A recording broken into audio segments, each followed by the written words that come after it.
So today I want to talk about where do Spec Ops, SWAT, MAGs, and foragers go to die. This is one of the books you really need to get. This talks about militant tricks that were used in the Middle East.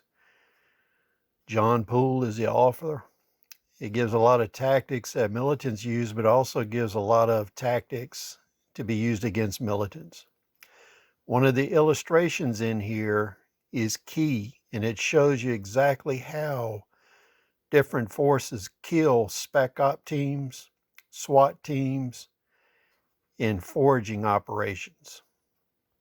This is one of the videos I thought long and hard about making, but it's something you need to see. You may be on the receiving end of it, or it may be useful if you are under pursuit by superior forces. Page 252.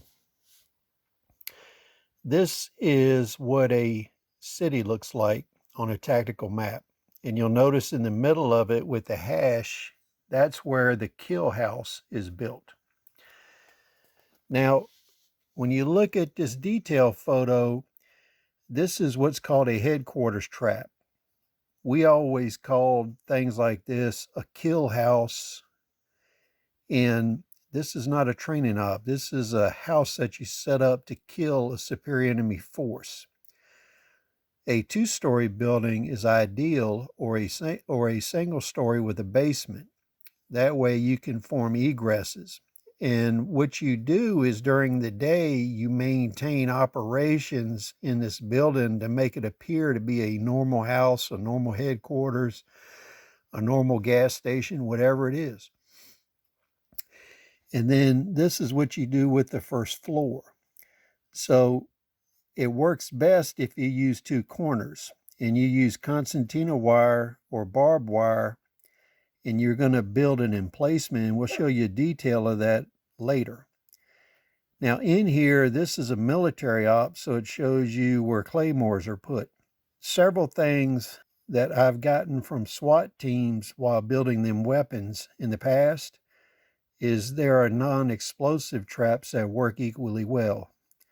Those are spike boards, and if those spike boards are actually screwed to the floor so they can't move, that's a mobility kill. So the best way to kill a Spec Ops team or a SWAT team is a mobility kill. All of these special operators, they work on surprise, mobility, and superior firepower for short durations. If you can kill their transpo, or you can stop their movement and trap them, then you have time to reduce them. So that's something to keep in mind. Now, this works extremely well against organized looting and criminal activity. If you have a large amount of enemy personnel that are looting and burning cities, 2 or 3 of these kill houses mixed in with normal houses gives you the element of surprise. They'll go through the normal houses, looting, destroying, and killing, but when they hit these, it will reduce their forces. So another way that I've seen to produce mobility kills is in front of windows, doors, and in the floor, they'll cut out a square or a rectangle. They'll mount a piece of pipe under the floor and attach the cutout piece of floor to that. Then they'll put spikes in that, and when somebody steps on it, they go down through the floor and the spikes hit them. So for non-explosive, you can use spike boards and spike traps. Now what we're going to do is go over to the next page, and we're going to look at what the actual kill room looks like. So what you do inside the room is you put concertina or barbed wire around it. You can put a trap at the doorway, and then you have a sandbag or fortified corner with 2 points of egress. This one has a hole in the floor for egress and a hole in the wall to get out. This gives you the ability to escape. But once they enter this room, if they kick the door in and they load this room like they normally do, they'll be stuck in there with nowhere to go. And if you have spike boards in there, that gives mobility kills in the kill zone. One interesting thing about this is I would add slits in the sandbag so you can shoot through the lower areas of the walls. Because in a kill house, what you can do if the combatants are on the floor or they're in the spike traps, what you would want to be able to do is set up grazing fire about a foot off of the floor.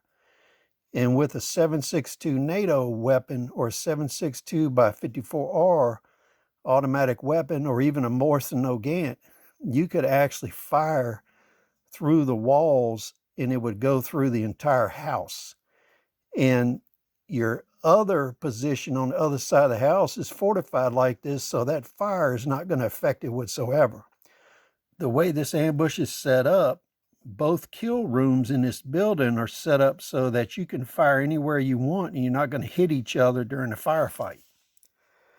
So that's something to keep in mind. And what I'll caution you is using only 2 people with a Morrison Nogant or a shotgun, you could reduce a Spec Ops team with this ambush very easily. This is a massive force multiplier. Now, one thing I'd like to mention, and this is cautionary, a lot of times these kill houses, the first couple rooms inside the door may be set up and look normal to give you a false impression.